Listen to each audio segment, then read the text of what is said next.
አባይ የልማት ምንጭ ወይስ የፖለቲካ ቁልፍ? አባይ ሲባል ለኢትዮጵያውያን ስሜቱ ልዩ ነው። ግጥም ተገጥሞለታል፣ ዜማ ተዚሞለታል፣ የማይሻገሩት ገደል ተብሎም ተፈርቷል። ዛሬ ግን አባይ ከዜማና ከግጥም ባለፈ የዓለም አቀፍ ፖለቲካ ማጠንጠኛ ሆኗል። ከ6000 ኪሎ ሜትር በላይ ተጉዞ ሜዲትራኒያን ባህር ላይ ከማረፉ በፊት በ11 ሀገራት ውስጥ ያልፋል። ይሁን እንጂ ለዘመናት የወንዙ ፖለቲካ በሁለት ሀገራት በግብፅና በሱዳን ቁጥጥር ስር ነበር። መጋቢት 24 ቀን 2003 ዓ.ም የኢትዮጵያ መንግሥት የታላቁ የህዳሴ ግድብ ግንባታ መጀመሩን ሲያውጅ የናይል ፖለቲካ አዲስ ምዕራፍ ከፈተ። ይህ ግድብ ለኢትዮጵያ የኢኮኖሚ ነጻነት ምልክት ነው፣ ለግብፅ ደግሞ የህልውና ስጋት። ባለፉት ዓመታት ብዙ ተባለ፣ ድርድር ተጀመረ፣ ተቋረጠ፣ አሜሪካና የዓለም ባንክ ገቡ ወጡ፣ የአፍሪካ ህብረትን መድረክ አዘጋጀ። ግብፅ ግድቡ እንዳይሞላ የተለያዩ ዲፕሎማሲያዊ ጫናዎችን ብታደርግም ኢትዮጵያ ግን ሳልሞላ አልደራደርም በሚል ጽኑ አቋም 5 ዙር የውሃ ሙሌቶችን በሰላም አጠናቃ የግንባታውንም ሂደት ከፍጻሜ አድርሳለች። ዛሬ ግድቡ ኃይል ማመንጨት ጀምሯል። ይህ ስኬት በናይል ፖለቲካ ውስጥ የኢትዮጵያን የበላይነት ያረጋገጠ ትልቅ እርምጃ ሆኖም ተመዝግቧል። የአባይ ጉዳይ በሦስቱ ሀገራት ብቻም አላበቃም። የጎረቤት ሀገራት አሰላለፍ፣ የቀይ ባህር ፖለቲካና የሀያላን ሀገራት ፍላጎትም ጣልቃ እየገባበት ይገኛል። ግብፅ በአባይ ዙሪያ ያላትን ተጽዕኖ ለማስጠበቅ ከኢትዮጵያ ጎረቤት ሀገራት ጋር ወታደራዊና ዲፕሎማሲያዊ ስምምነቶችን ስታደርግም ትታያለች። የሶማሊያና የግብፅ ግንኙነት መጠናከር ለዚህ የውሃ ፖለቲካ ሌላኛው ገጽታ ነው።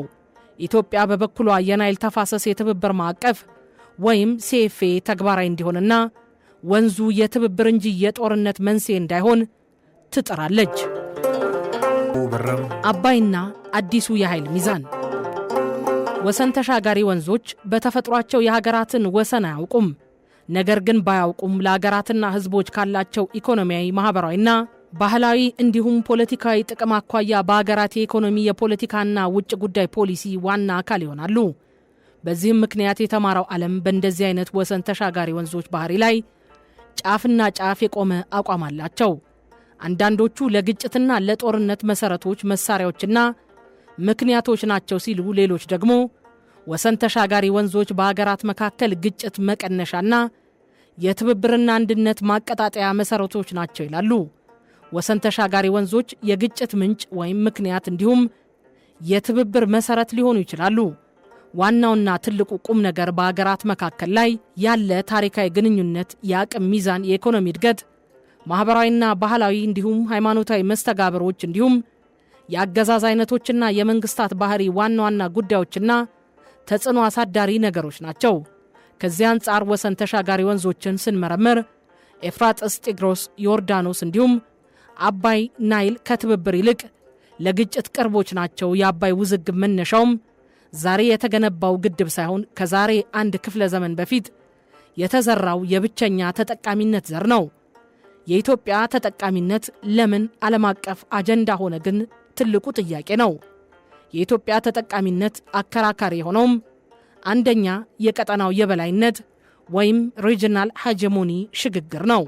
ግብፅ አባይን እንደ ፖለቲካ መሳሪያ ትጠቀምበታለች። የአባይ የበላይነት ማለት የተፋሰሱ ሀገራት ላይ ተጽዕኖ ማሳረፍ ማለት ነው። ኢትዮጵያ ግድቡን ስትገነባ ይህንን ለዘመናት የቆየ የግብፅን የተፋሰሱ ብቸኛ ሀያልነት ሚና ትነጠቃለች። ይህም አዲሱን የኃይል ሚዛን ወይም ፓወር ባላንስ ወደ አፍሪካ ቀንድ ያመጣዋል። ሃይድሮ ሄጂሞኒ ወይም የውሃ የበላይነት ሽግግር ሲባልም እንደ ማርክ ዘይቱንና ጄሮን ዋርነር ያሉ ምሁራን እንደሚገልጹት አንድ የላይኛው ተፋሰስ ሀገር የውሃ የበላይነትን የሚይዘው በወታደራዊ ኃይል ብቻ ሳይሆን በሕግ የበላይነትና በገንዘብ አቅም ጭምር ነው። እንደ አውሮፓውያን አቆጣጠር የ1929ና የ1959 ስምምነቶችን እንደ መከላከያ በመጠቀም ግብፅ ሌሎች ሀገራት በወንዙ ላይ ምንም አይነት ልማት እንዳካሂዱ በዲፕሎማሲያዊና በገንዘብ ተቋማት እንደ ዓለም ባንክ በኩል ጫና ስታደርግ ቆይታለች። የኢትዮጵያ ተግዳሮትም ግድቡን በራሷ አቅም መገንባቷ ግብፅ የነበራትን የተሰሚነት የበላይነት ሚና ሰብሮታል። ይህ ደግሞ ግብፅ በምስራቅ አፍሪካ የነበራትን የፖለቲካ የበላይነት በቀጥታ ይጋፋል። ግብጽ አባይን እንደ ፖለቲካ መሳሪያ የምትጠቀምበት ዋናው ምክንያትም የላይኛው ተፋሰስ ሀገራት የህዳሴው ግድብ አማካይነት ኢትዮጵያ ለጎረቤት ሀገራት የኃይል አቅራቢ ትሆናለች። ይህ ማለት የቀጠናው ሀገራት ትኩረታቸውን ከካይሮ ወደ አዲስ አበባ ያዞራሉ ማለት ነው በሚል ነው። ኢትዮጵያም ግድቡን መገንባቷ ሌሎች የተፋሰሱ ሀገራትም ለምሳሌ ኡጋንዳና ደቡብ ሱዳን በወንዙ ላይ የራሳቸውን ፕሮጀክቶች እንዲጀምሩ የሞራልና የፖለቲካ ድፍረት ይሰጣቸዋል። ይህ ደግሞ ግብጽን ብቸኛ ተጠቃሚ ከሚለው ስፍራ ያወርዳታል። በርካታ ተመራማሪዎች ይህንን ሂደት ጸረ የበላይነት እንቅስቃሴ ብለው ይጠሩታል። ፕሮፌሰር ያዕቆብ አርሳኖ ኢትዮጵያ ግድቡን መገንባቷ በፍትሃዊ የውሃ አጠቃቀም ረገድ አዲስ ምዕራፍ የከፈተና ለዘመናት የቆየውን የቅኝ ግዛት ውል ያፈረሰ ነው በማለት ይከራከራሉ።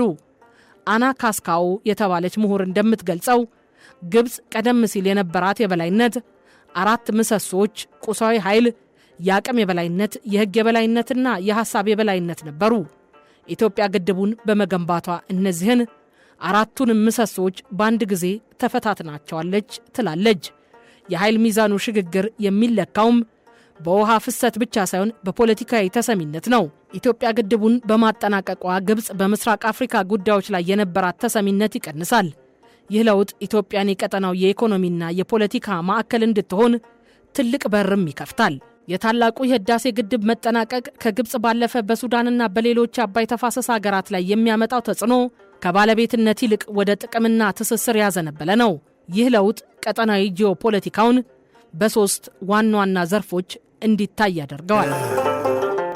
አንደኛ፣ ከግብጽ ጥላ ስር ወደ ኢትዮጵያ ስትራቴጂካዊ ወዳጅነት። ሱዳን በታሪክ በ1959 ስምምነት ምክንያት ከግብጽ ጋር የቆመች ብትመስልም የግድቡ መጠናቀቅ ግን ሱዳንን ወደ ኢትዮጵያ የጥቅም ቀጠና ይስባታል።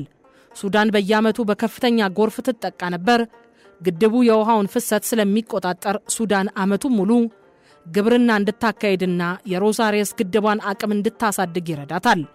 ካላት የኢኮኖሚ ቀውስ አንጻርም ከኢትዮጵያ የምታገኘው ርካሽ ኃይል ለኢንዱስትሪዋ ወሳኝ ነው።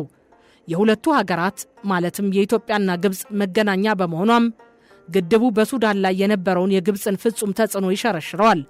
ሱዳን የግብጽ ደህንነት አጥር መሆኗ ቀርቶ የራሷን ብሔራዊ ጥቅም ማስቀደም እንድትጀምርም አድርጓታል። ሁለተኛው የላይኛው ተፋሰስ ሀገራት ወይም ሲኤፍኤ ብሎክ የሚባለው ነው። ኬንያ፣ ኡጋንዳ፣ ሩዋንዳ፣ ታንዛኒያና ሌሎች ሀገራት ግድቡን የሚያዩት እንደ ሉዓላዊነት ተምሳሌት ነው። ግድቡ መገንባቱ የናይል ተፋሰስ ሀገራት የትብብር ማዕቀፍ ወይም ሲኤፍኤ በተግባር እንዲውል ትልቅ ግፊት ሆኗል። ሀገራቱ አባይ የሁላችንም ነው የሚለውን መርህ በድፍረት እንዲያራምዱ አድርጓቸዋል። የኢትዮጵያ ግድብ የምስራቅ አፍሪካን የኃይል ገበያ የመሪነት ሚና ይዛል። ለምሳሌም ኬንያ ቀድሞውኑ ከኢትዮጵያ ኃይል መግዛት ጀምራለች። ይህ የኢኮኖሚ ትስስርም ፖለቲካዊ ውጥረቶችን በውይይት የመፍታት ዝንባሌን ይጨምራል። ሶስተኛው የደህንነት ትስስር ነው። እንደ አና ካስካውና ኒኮላስ ዮል ያሉ ምሁራን እንደሚሉት ይህ ግድብ የቀጠናውን ደህንነት ከውትድርና ወደ ልማት ቀይሮታል። ግብጽም ለዘመናት የናይል ደህንነት የእኔ ህልውና ነው ስትል የነበረውን ትርክት ኢትዮጵያ የናይል ልማት የጋራ ብልጽግናችን ነው በሚል አዲስ ትርክት ተክተዋለች።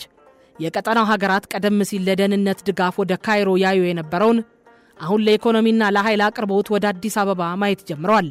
ይህ ሃይድሮፖለቲካል ሴንተር ኦፍ ግራቪቲ ወይም የውሃ ፖለቲካ ማዕከል ሽግግር ይባላል። የህዳሴው ግድብ ግብጽ በአባይ ላይ የነበራትን የማናለብኝነት አክስሞ ቀጠናዊ የጋራ ተጠቃሚነት መንፈስን አምጥቷል። ኢትዮጵያንም የአፍሪካ ቀንድ የፖለቲካና የኢኮኖሚ ሞተር ያደርጋታል። የቀጠናው የኃይል ሚዛን ሽግግርም ከኢኮኖሚ ባለፈ በምስራቅ አፍሪካ የጸጥታ ሁኔታ ላይ መዋቅራዊ ለውጦችን እያመጣ ነው። የግብጽ የበላይነት መናጋት በጸጥታው ረገድ የተወሰኑ ውጥረቶችንም አስከትሏል። ግብጽ ከኢትዮጵያ ጋር ቀጥተኛ ጦርነት ውስጥ ከመግባት ይልቅ በኢትዮጵያ ዙሪያ ያሉ ሀገራትን ወይም የውስጥ አማጽያንን የመጠቀም ዝንባሌ ልታሳይ ትችላለች። ይህ በምሁራን ዘንድ አሲሜትሪክ ዲስታቢላይዜሽን ተብሎ ይጠራል።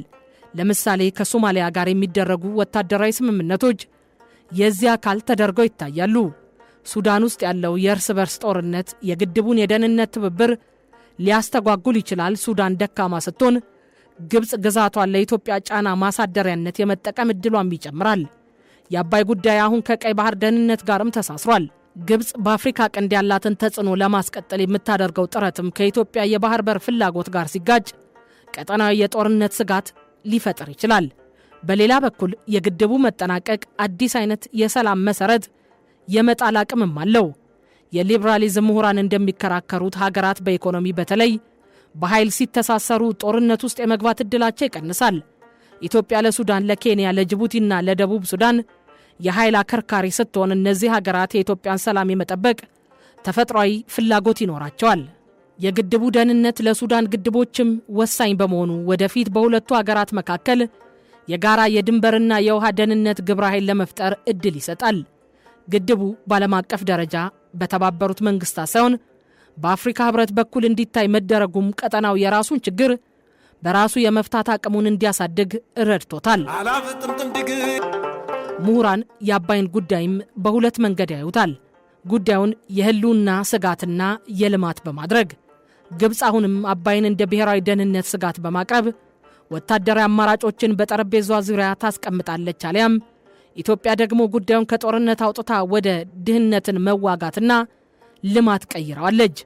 ኢትዮጵያ የቀጠናው የበላይነቷን በጸጥታው ረገድ ለማጽናት ግድቡንና የኢኮኖሚ ጥቅሟን ለመጠበቅ ጠንካራ የባህር ኃይልና የአየር ኃይል መገንባት እንዲሁም በምስራቅ አፍሪካ የልማት በይነ መንግስታት ኢጋድ ውስጥ ያላትን ሚና በማጠናከር የግብፅን ዲፕሎማሲያዊ ጣልቃ ገብነት መመከት፣ የግድቡ መጠናቀቅም የቀጠናውን የኃይል ሚዛን ወደ ኢትዮጵያ ቢያዞረውም ይህ ሽግግር ሰላማዊ የሚሆነው ኢትዮጵያ የምታመጣው የበላይነት ለጎረቤቶቿም የሚተርፍ የጋራ ብልጽግና መሆኑን በተግባር ስታሳይ ብቻ ነው።